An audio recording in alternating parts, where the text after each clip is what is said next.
तो hello student, स्वागत है आपका दीपक एकेडमी के एक और वीडियो में। आज की इस वीडियो में हम लोग बी क्लास 11th के बी का एक और सम सॉल्व करने वाले हैं, जो कि है पेज नंबर 85 पे क्वेश्चन नंबर 4। अगर आपने पिछली वीडियो देखोगे तो उसमें आपको काफ़ी सारी चीज़ें जो कि आपको उस टाइम पे पता चली होगी, बट आज की इस वीडियो में हम लोग कुछ नए ट्रिक्स है जो पता करेंगे, कुछ नए सम और नए तरीके उसको सॉल्व करने के हम लोग वो देखेंगे। तो आइए सबसे पहले हम लोग बढ़ते हैं सम की तरफ। तो सम क्या दिया गया है, generalized the following transactions in the books of Sanjay general stores. मतलब कि जो भी हमें ट्रांजैक्शंस दिया हुआ है वो हमें किसकी बुक में सॉल्व करना है, संजय जनरल स्टोर्स की बुक में। ठीक है, तो सबसे पहले हम लोग क्या करते हैं, एंट्रीज की तरफ बढ़ते हैं। पहले क्या देखेंगे हम लोग, डेट क्या दी हुई है, डेट है 2019 की, तो हम लोग पहले वो लिख देंगे यहाँ पर 2019। तो ये सबसे पहला ट्रांजेक्शन हम लोग देखते हैं कि क्या है। पहला ट्रांजेक्शन है जून 1 को, जो कि started business with cash ₹50,000, bank ₹1 lakh, goods worth ₹50,000। मतलब कि जो संजय है उन्होंने बिजनेस अपना स्टार्ट किया है 50,000 कैश से, 1 लाख बैंक अकाउंट में, और जो गुड्स था 50,000 का वो भी इन्होंने इन्वेस्ट किया है। तो सबसे पहले हम लोग देखेंगे तीनों चीज़ें रियल अकाउंट के रूल के हिसाब से जाएगी।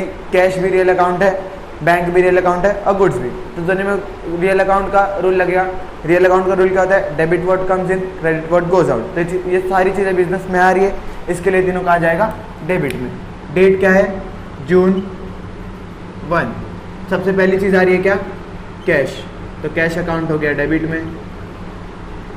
दूसरी चीज़ आ रही है क्या, बैंक। बैंक का मतलब कि इनके जो बैंक अकाउंट में जितना पैसा यहाँ पर हो उसकी बात हो रही है, ये भी गया डेबिट में। तीसरी चीज़ क्या है, गुड्स, जो इनके पास रिमेनिंग गुड्स थे वो ये वापस से बिजनेस में ला रहे, तो गुड्स। ये तीन अकाउंट कहाँ चले गया, डेबिट के अंदर। ठीक है, अब पिछली वीडियो आपने देखे होंगे कि जब भी बिजनेस स्टार्ट होता है तो जो बिजनेसमैन उसमें चीज़ें इन्वेस्ट करता है उसको हम लोग बोलते हैं कैपिटल।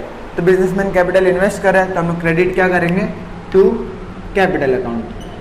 अब अगर आपको याद होगा कि कैपिटल अकाउंट क्रेडिट में क्यों जा रहे हैं, क्योंकि जो बिजनेसमैन है वो एक इंसान है, वो पर्सनल अकाउंट है, तो सामान पर्सनल अकाउंट के रूल के हिसाब से जाएगा वो चीज़। तो पर्सनल अकाउंट का रूल क्या होता है, डेबिट द रिसीवर और क्रेडिट द गिवर। तो यहाँ पे बिजनेसमैन सामान दे रहे हैं, बट हम लोग कभी भी बिजनेसमैन का अकाउंट नहीं बनाते, हम लोग अकाउंट के लिए क्या यूज़ करेंगे, कैपिटल अकाउंट। तो इसके लिए वो चीज़ हुई है क्रेडिट में। तो सबसे पहले हम लोग क्या लिखते हैं, अमाउंट देख लेते गए। कैश अकाउंट कितना है, 50,000। बैंक अकाउंट कितना है, 1 लाख, और गुड्स भी कितना है, 50,000। ठीक है, इतना क्लियर होगा। अब पिछली बार में हमने जब देखे थे तब यहाँ पर जो डेबिट था वो भी सिंगल था और क्रेडिट भी सिंगल था, बट यहाँ पर तीन चीज़ें आ रही है डेबिट में। तो हम लोग क्रेडिट में लिखते टाइम क्या करेंगे, इन तीनों को हम लोग ऐड कर देंगे। तो तीनों को ऐड करें क्या, 50,000 plus 1 lakh, 1 lakh 50,000 plus 50,000 is equals to 2 lakh. तो क्रेडिट में कितना अमाउंट जाएगा, 2 लाख। देखो मैंने ये चीज़ पहले ही बता चुका हूँ कि जो डेबिट और क्रेडिट है वो इक्वल होना चाहिए, तभी देखो डेबिट का टोटल और क्रेडिट का टोटल इक्वली हो रहा है ना, तो यानी ये चीज़ करेक्ट हो गई। अब इसका नरेशन हम लोग फिर से लिखेंगे। नरेशन क्या होता है, इसकी शुरुआत तो सबको पता होती है किससे, बीइंग से। ठीक है, और जो सेम नरेशन थी पिछली बार वाली वो, बीइंग बिजनेस स्टार्टेड, उस टाइम हम लोगों ने विद कैश लिखे थे, बट इस बार हम लोग क्या लिखेंगे, विद एसेट्स। देखो नरेशन हमने एकदम छोटे में खत्म कर दिया। अगर मैं चाहता तो मैं ऐसे लिख सकता कि being business started with cash, bank, goods etcetera, पर अभी हम लोग ने वो नहीं लिखे। तीनों चीज़ें एसेट्स यानी तीनों एक ही में काउंट हो सकता है ना, तो मैंने उसको सिंगल लाइन की नरेशन एक क्लियर कर दिया। उसके बाद जो अगली एंट्री हम लोग उसकी तरफ बढ़ते हैं, वो क्या है, purchase goods from Mohan on credit at the rate on credit ₹80,000 at 10% trade discount. देखो हम क्या कर रहे हैं, हम लोग मोहन से गुड्स खरीद रहे हैं। ठीक है, कितने गुड्स है वो, ₹80,000 का, बट वो 80,000 का जो गुड्स है ना उसको हम लोग उसको क्या दे रहे हैं, 10% का ट्रेड डिस्काउंट दे रहे हैं, यानी कि जब वो सामान खरीद था हम उस पर 10% का डिस्काउंट दे रहे हैं। ठीक है, तो हम लोग पहले इसको सॉल्व करते फिर ताकि आपको ये और अच्छे से समझ में आए।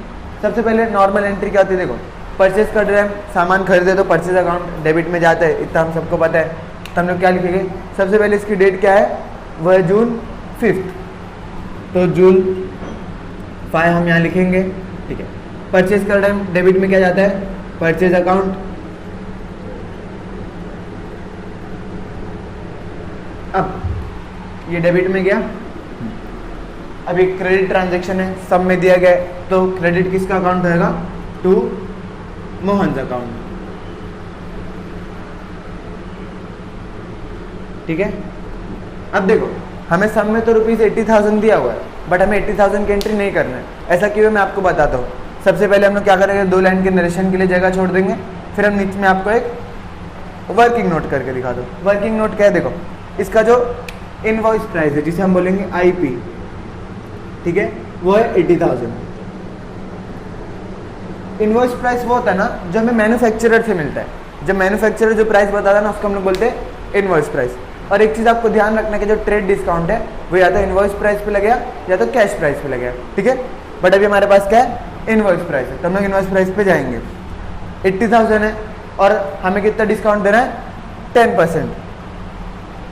तो 10% हम लोग जाएंगे यहाँ पे किसके साथ? TD के साथ। TD का फुल फॉर्म होगा ट्रेड डिस्काउंट। देखो 10% निकालने की सबसे इजी ट्रिक क्या है? आपको क्या करना है ना, अगर सम जो आपका अमाउंट है उसकी एंडिंग 0 से हो रही है तो आपको क्या करना है, जो एंड का एक 0 है उसको हटा देना है। एक 0 आपने हटा दी तो अमाउंट कितना बच रहा है? 8,000। 8,000 यानी क्या हमारा 10% है। तो इतना आपको समझ गया होगा 10% कैसे निकला है। अब अगर हम इस अमाउंट को माइनस कर देंगे तो वह हमारा आ जाएगा क्या? Actual price. ठीक है, तो एक्चुअल प्राइस हमारा कितना आ रहा है फिर? 72,000। अब आपके मन में ये सवाल आया कि क्या हमें जो डिस्काउंट है उसकी एंट्री इस बुक में दिखाना है या नहीं? हमें वो चीज़ नहीं दिखाना है। ऐसा क्यों है? क्योंकि जो ट्रेड डिस्काउंट होता है ना उसकी एंट्री हम लोग जर्नल में नहीं दिखाते, बट अगर वहाँ पर कैश डिस्काउंट होता है तो उसकी एंट्री हमें दिखाना पड़ता है। फिलहाल हम लोग क्या कर रहे हैं? ट्रेड डिस्काउंट की बात करें, यानी इसकी एंट्री हम लोग को जर्नल में नहीं दिखाना। तो हमारा जो प्राइस है जिससे हम सामान खरीद रहे हैं वो कितना है? 72,000। इसका मतलब परचेज अकाउंट में कितना रुपये जाएगा? 72,000। और मोहन के अकाउंट में भी कितना जाएगा? 72,000। ठीक है, आपको ये दो एंट्री समझ आ गई होगी। आप इसका आपको नरेशन क्या लिखना होगा, हम लोग वो भी देखते हैं अभी। तो नरेशन क्या होगा? Being goods purchased on credit basis at the rate of 10% TD। देखो नरेशन भी इसका सिंपल था। हमने क्या किया, जो सम के अंदर दिया हुआ क्या? बीइंग गुड्स परचेज, सामान खरीद रहे ऑन क्रेडिट बेसिस यानी उधार के बदले में। हम ट्रेड डिस्काउंट कितना दे रहे, मतलब हमें ट्रेड डिस्काउंट कितना मिल रहा है? 10% का, तो हमने वो भी लिख दिए। आप लीजिए इसका एक स्क्रीनशॉट।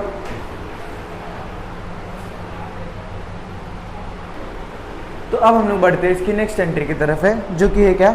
जून 9 को sold goods to Urmila ₹30,000 at 5% trade discount. इस बार इसका उल्टा हो रहा है। हम लोग क्या करें? गुड्स सोल्ड कर रहे हैं उर्मिला को और ट्रेड डिस्काउंट इस बार कितना दिया हमने? 5% का। ठीक है, अब नॉर्मल लोग पहले क्या करेंगे? डेट लिखेंगे। डेट क्या दी गई है?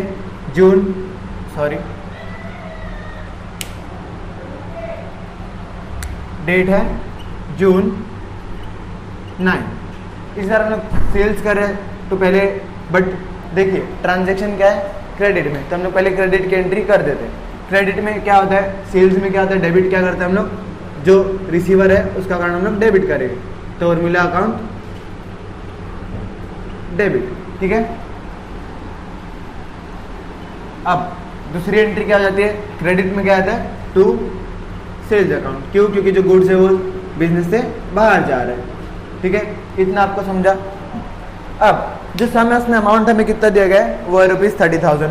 तो फिर से हम लोग यहाँ पर नरेशन के लिए 2 लाइन का गैप छोड़ेंगे और नीचे में आपको वर्किंग नोट करके दिखाता हूँ। तो इसका इनवॉइस प्राइस हमें कितना दिया गया है? वो है 30,000 का। हमें इसको ट्रेड डिस्काउंट कितना देने का है? 5% ट्रेड डिस्काउंट। अब जैसे हमने 10% निकाले, 10% कितना हो जाएगा? 3,000। 10% का आधा कितना होता है? 5%, यानी 3,000 का आधा करेंगे तो वो कितना हो जाएगा? 5% रहेगा। तो 3,000 का आधा कितना होता है? 1,500। तो इतना आपको समझ गया। अब इसको हम लोग माइनस करेंगे तो हमारे पास क्या आ जाएगा? Actual price. माइनस करेंगे तो आ जाएगा 0,0,5,8 टू 28,500। ये हमारा एक्चुअल प्राइस, यानी हम लोग जो सेल्स कर रहे हैं वो कौन सा अमाउंट से होगी, इस अमाउंट से होगी। ये अमाउंट के इसमें कुछ भी लेने देना नहीं है। तो डेबिट और क्रेडिट में अमाउंट कौन सा जाएगा, 28,500, 28,500। इतना आप लोगों को समझ गया होगा। नरेशन जैसा परचेज की थी वैसे ही सेल्स की भी होगी। तो नरेशन में हम लोग क्या लिखेंगे, being goods sold on credit basis eight the rate of 5% TD। तो जैसा कि आपको मैंने पहले ही बताया कि ट्रेड डिस्काउंट के एंटर हम लोग कोई बुक में नहीं करते, उसको सिर्फ नरेशन में ही बताएंगे। बाकी जो अमाउंट है हमने वो सब क्लियर कर दिया। अब हम लोग बढ़ते हैं नेक्स्ट एंट्री की तरफ। नेक्स्ट एंट्री क्या है, जून 12 की, जो कि पेड इनटू देना बैंक ₹40,000। मतलब हम लोग जाहिर सी बात है हम लोग अपना अमाउंट डिपॉजिट कर रहे हैं, किसमें, देना बैंक में। देना बैंक नाम दिया हुआ है, यानी पर्सनल अकाउंट हो गया वो। तो हम लोग इसको कहाँ लिखेंगे, डेबिट में। क्यों, डेबिट का पर्सनल अकाउंट का रूल क्या होता है, debit the receiver credit the giver. तो देना बैंक रिसीवर है तो इसके लिए वो कहाँ जाएगा, डेबिट में। सबसे पहले हम लोग इसकी डेट क्या है, डेट दी गई है जून 12 की। तो पहले लिखेंगे जून 12। डेट क्या है, इस डेबिट में क्या जाएगा, देना बैंक अकाउंट डेबिट। अब देखो जाहिर सी बात है, देना बैंक में हम लोग पैसे डाले तो हमारे बिजनेस से तो पैसा जा रहा है ना, वो रियल अकाउंट है, बिजनेस से पैसा जाएगा तो वो कहाँ पर जाएगा, क्रेडिट में। तो हम लोग क्या लिखेंगे, टू कैश अकाउंट। क्रेडिट में कैश अकाउंट क्यों गया, क्योंकि कैश बिजनेस से बाहर जा रहा है। सिंपल, इसका जो अमाउंट है हमें बस वो लिख देना है। अमाउंट कितना दिया गया है, ₹40,000। तो डेबिट और क्रेडिट दोनों में सेम अमाउंट जाएगा, ₹40,000।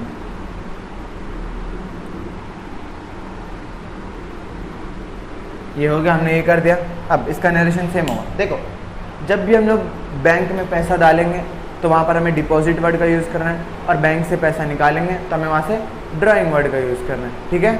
बट अभी हम लोग बैंक में पैसा डाल रहे तो यहाँ पर क्या जाएगा, डिपॉजिट। तो हम लोग क्या नरेशन क्या लिखेंगे, बीइंग कैश डिपॉजिटेड इन देना बैंक। ये सिंपल एंट्री थी, आपको समझ में आ गया होगा, ठीक है। अगर आप लोग चाहते हो तो आप लोग इसका भी स्क्रीनशॉट ले लो।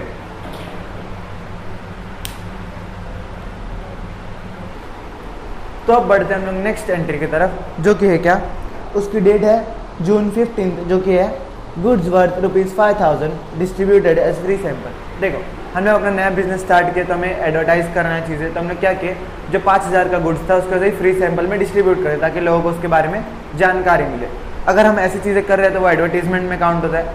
एडवर्टीजमेंट क्या है, एक्सपेंस है, तो उसको हम लोग किस में लेके जाएंगे, नॉमिनल अकाउंट में। नॉमिनल अकाउंट का रूल क्या होता है, debit all expense and losses, credit all incomes and gains. ये हमारे लिए एक्सपेंस है, तो एडवर्टीजमेंट अकाउंट कहाँ पर जाएगा, डेबिट में। इसकी डेट है जून 15, तो सबसे पहले हम लोग क्या लिखेंगे, जून 15। हाँ, तो एडवर्टीजमेंट अकाउंट डेबिट, क्यों, क्योंकि हमारा एक एक्सपेंस है तो इसके लिए जा रहा है डेबिट में। किस रूल के हिसाब से, नॉमिनल अकाउंट के रूल के हिसाब से। Advertisement account debit. देखो हम लोग डिस्ट्रीब्यूट क्या कर रहे हैं, गुड्स डिस्ट्रीब्यूट कर रहे हैं, तो गुड्स एसेट है, गुड्स बाहर जा रहा है तो वो कहाँ जाएगा, क्रेडिट में। तो हम लोग क्रेडिट कौन सा अकाउंट करेंगे, टू गुड्स अकाउंट, ठीक है। यहाँ पर सेल्स नहीं हो रही है, यहाँ पर गुड्स डिस्ट्रीब्यूट किया जा रहा है, तो इसके लिए हमने गुड्स अकाउंट का डायरेक्ट इस्तेमाल किया। अब अमाउंट क्या दिया हुआ है, ₹5,000, तो 5,000 भी चले जाएगा डेबिट में और 5,000 ही चले जाएगा क्रेडिट में भी, ठीक है। अब इसका नरेशन भी सिंपल होगा। नरेशन हमें क्या लिखना है, being goods distributed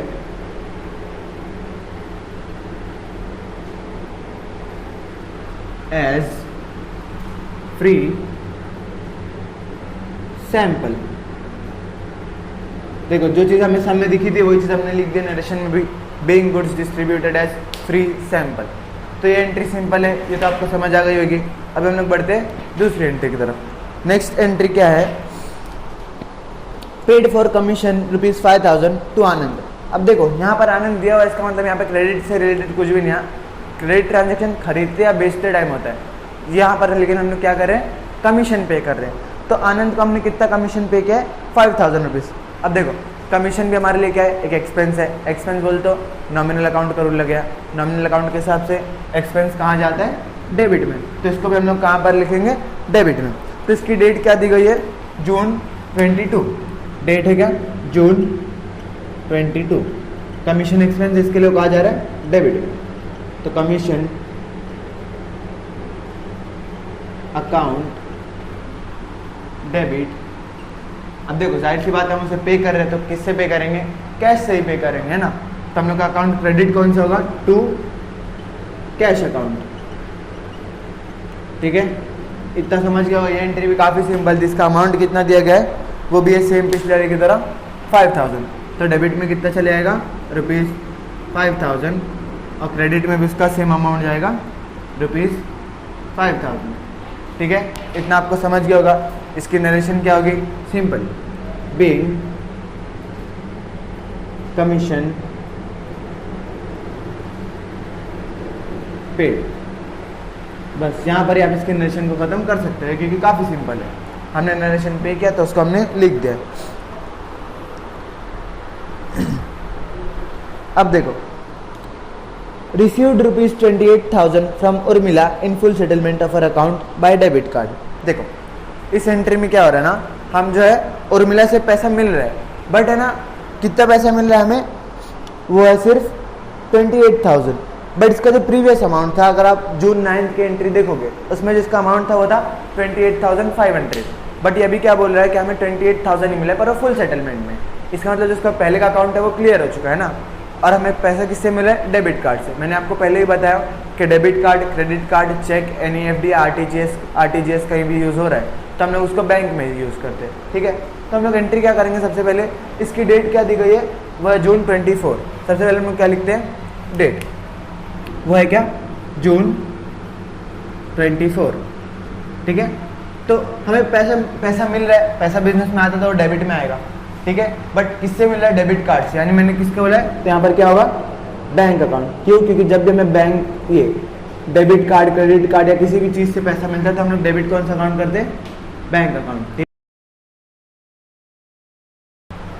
bank account को डेबिट किया। ठीक है, अब दूसरा हम लोग क्रेडिट क्या करेंगे, हमें पैसा किससे मिल रहा है, वो है उर्मिला। तो उर्मिला अकाउंट हम लोग क्या करेंगे, क्रेडिट कर देंगे टू उर्मिला अकाउंट।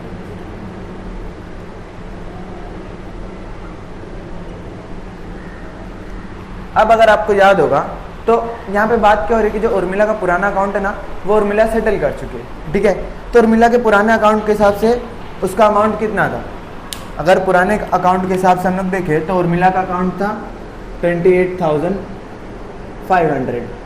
ठीक है ना, बट अभी हमें उससे पैसा कितना मिल रहा है, अभी तो हमें उससे पैसा सिर्फ 28,000 ही मिल रहा है ना।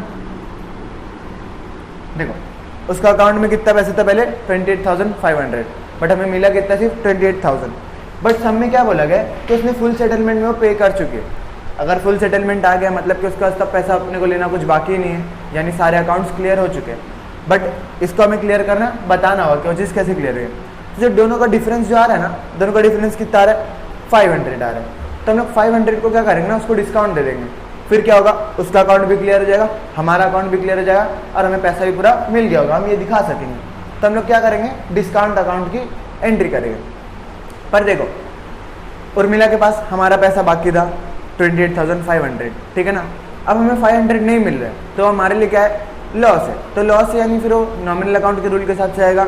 नॉमिनल अकाउंट का रूल क्या होता है, debit all expense and losses, credit all incomes and gains. तो देखो हमारा लॉस हो रहा है, यानी वो कहाँ पर जाएगा, वो जाएगा डेबिट में। हम कौन सा अकाउंट क्रिएट कर रहे थे, डिस्काउंट अकाउंट। तो यहाँ पर हम लोग क्या लिखेंगे, डिस्काउंट अकाउंट डेबिट। तो देखो डिस्काउंट हम कितना दे रहे हैं उसे, वो है ₹500 का। तो अगर अब आप लोग देखोगे तो डेबिट और क्रेडिट इक्वल हो चुका है, यानी ये चीज़ भी बराबर हो चुकी है। हाँ, अब इसके हम लोग निरसन की तरफ जाएंगे। तो निरसन काफ़ी सिंपल होगा, जब हमें सम में दिया है हमें बस वही करना है। निरसन होगा क्या, बीइंग, तो निरसन क्या होगा, बीइंग अमाउंट, या फिर आप लिखो cash received by debit card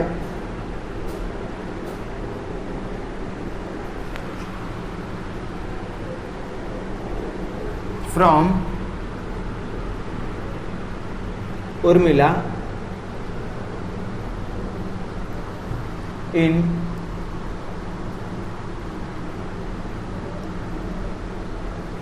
full settlement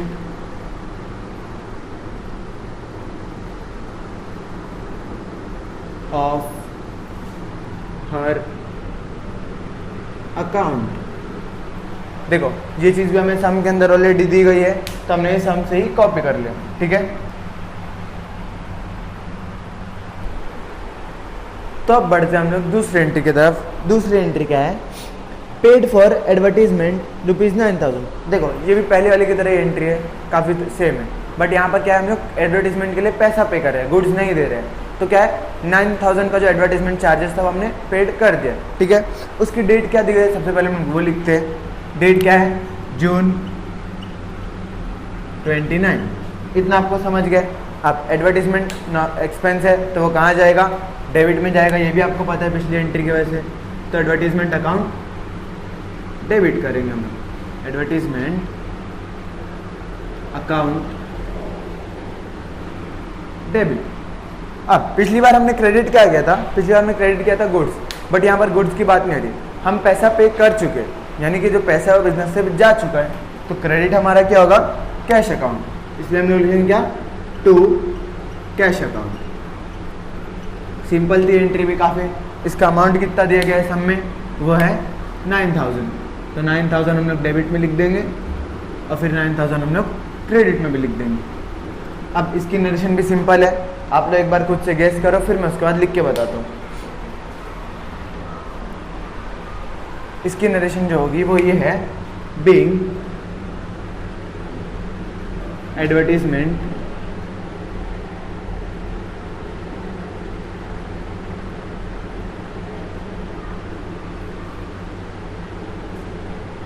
charges paid. इसकी एक और एंट्री लिख सकते हो, being cash paid for advertisement. आपको जो भी कंफर्टेबल लगे आप इसको वो लिख सकते हो। ये काफ़ी सिंपल एंट्री थी जो हम पहले कर चुके हैं। अब हम लोग जाएंगे नेक्स्ट एंट्री की तरफ। नेक्स्ट एंट्री क्या है, जून 30 को, जो कि purchase laptop for ₹20,000 eight the rate 28% GST and amount paid by NEFT। देखो हम लोग क्या कर रहे हैं, एक लैपटॉप खरीद रहे हैं, ठीक है। उस पर हमें ना GST बैठ रहा है, कितने रुपए का, कितने परसेंट का, 28% का। अब GST आपको पता होगा ना, तो GST दो जगह लगता है, एक CGST लगता है यानी एक सेंट्रल गवर्नमेंट के पास जाता है, और एक स्टेट GST यानी SGST। ये दो हमें लगाना होगा। हम सामान खरीद रहे हैं, आप खुद ही सोचो, अगर मैं एक सामान खरीद रहा हूँ, मुझे इस पर GST लग रहा है, तो उसका अमाउंट तो यानी बढ़ रहा है ना। तो अगर अमाउंट मेरे लिए बढ़ रहा है तो मेरे लिए खर्चा है, मेरे लिए फ़ायदा है, वो तो मेरे लिए खर्चा है ना, तो यानी वो चीज़ कहाँ जाएगी, डेबिट में आनी चाहिए। सबसे पहले हम लोग नॉर्मल एंट्री क्या करते हैं, डेट क्या है इसकी, जून 30। हम लोग लैपटॉप खरीद रहे हैं, लैपटॉप बिजनेस में आएगा क्योंकि वो असेट है, तो रियल अकाउंट के रूल के हिसाब से लैपटॉप अकाउंट होगा डेबिट, ठीक है। अब मैंने आपको पहले ही बताया, अगर हम लोग NEFT, RTGS, debit card, credit card या चेक से हम लोग कुछ भी करें तो ट्रांजेक्शन किससे हो रहा है, मतलब बैंक से हो रहा है। तो हम लोग क्रेडिट क्या करेंगे ना, बैंक करेंगे। एक दो लाइन छोड़ के सबसे पहले हम लोग क्या करेंगे, टू बैंक अकाउंट, ठीक है। अब देखो जो लैपटॉप का अमाउंट है वो कितना है, 20,000। हमने उसको 20,000 हमने उसको डेबिट में लिख दिया। यहाँ तक आपको क्लियर है, मैं आपको आगे बताता हूँ कि आगे क्या करना है। देखो अब इसमें ना हमें 28% GST भी लगाना है। जीएसटी कैसे लगता है ना, मैं आपको उसका वर्किंग नोट करके दिखाता हूँ। देखो सबसे पहले इसका अमाउंट कितना दिया है 20,000, ठीक है। अब इस पर हमें ना एक CGST लगाना होगा और एक SGST लगाना होगा, ठीक है। आप बोलो कि हमें तो सिर्फ एक ही GST पता था, हम लोग दोनों को अलग अलग कैसे करें। दोनों को अलग अलग करना काफ़ी सिंपल है। जो 28% GST है ना, उसको बस आपको हाफ कर देना है। तो 28 का हाफ कितना हो जाएगा 14%, यानी 14% जो होगा वो क्या हो जाएगा CGST और 14% क्या होगा SGST। अब आप सोचोगे कि 14% का अमाउंट कैसे निकाले। अगर आप लोग चाहो तो आप लोग डायरेक्ट फार्मूले का यूज़ कर सकते हो, बट उससे बेस्ट क्या होगा, सबसे पहले आप क्या करो, इसका 10% निकालो। 10% कितना हो गया 2000, ठीक है। 2000 निकाला हमने। अब इसका 4% निकाल लो। 4% कितना हो जाएगा, हम लोग क्या करेंगे 2 0 हटाएंगे, 1% आ गया, ठीक है। 10% का आधा 5% यानी 1000। अगर आप 1000 से 1% माइनस करोगे जो कि 200 है, तो अमाउंट कितना बच रहा है फिर 800, ठीक है। ये होगा इसका 14%। देखो कैसे, ये 10% अमाउंट है, ये 4% अमाउंट है, इन दोनों को हम लोग ऐड करेंगे तो ये 14% आ जाएगा। इसको ऐड करेंगे तो अमाउंट कितना आ रहा है 2800।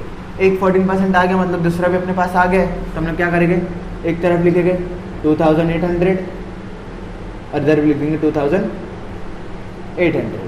अब बस इस अमाउंट को ऐड करना है। 0 0 8 + 8 16, 1 कैरी, 2 + 2 4 + 1 5 और 2 एज इट इज़ नीचे आ गया। तो ये हमारा GST लगने के बाद का अमाउंट। तो यानी हम जो टोटल अमाउंट पे कर रहे हैं वो कितना है 25,600। तो ये जो अमाउंट है ये जाएगा कहाँ पर, बैंक में। तो बैंक में हम लोग क्या लिखेंगे 25,600। इतना आपको समझ में आ गया, ठीक है। अब डेबिट और क्रेडिट फिर से टोटल नहीं हो रहा है, तो हम लोग ये जो CGST और SGST की एंट्री है उसको भी करके बताएंगे। अब CGST और SGST दोनों हमारे लिए एक्सपेंस है। जैसे एडवर्टीजमेंट था तो एडवर्टीजमेंट भी डेबिट में गया क्योंकि हमारे लिए खर्चा था, और CGST SGST पे हमारे लिए खर्चा तो वो भी कहाँ पर जाएगा, डेबिट में। बट इसकी एंट्री करते टाइम आपको जो अकाउंट बनाना है ना, वो क्या बनता है, इनपुट CGST अकाउंट और इनपुट SGST अकाउंट। अब आप लोग सोचोगे कि यहाँ पर इनपुट SGST और इनपुट CGST क्यों आया। देखो जब हम सामान कुछ भी खरीद रहे हैं और तब GST लगता है ना, तो उस पर हम लोग इनपुट का यूज़ करेंगे। और जब हम लोग सामान बेच रहे हैं और उस टाइम GST लग रहा है तो हम लोग आउटपुट का यूज़ करेंगे। बट अभी हम लोग खरीद रहे थे तो हमने क्या किया, इनपुट CGST और इनपुट SGST का अकाउंट बना लिया। अब अमाउंट क्या लिखना है हमें, CGST का अमाउंट कितना है 2800, तो अमाउंट वही आएगा 2800, और SGST का अमाउंट भी सेम है तो वही आएगा 2800। अब देखो क्या सम टैली हो रहा है, हाँ हो रहा है। तो इसका मतलब हमने एंट्री बराबर की है, इन तीनों को ऐड करके क्या अमाउंट यही आ रहा है, हाँ आ रहा है। तो इसका मतलब ये चीज़ करेक्ट है। अब इसका नरेशन मैं आपको डिक्टेट करूँगा, वो आपको खुद ही लिखना होगा ताकि आपकी प्रैक्टिस बने आगे के लिए।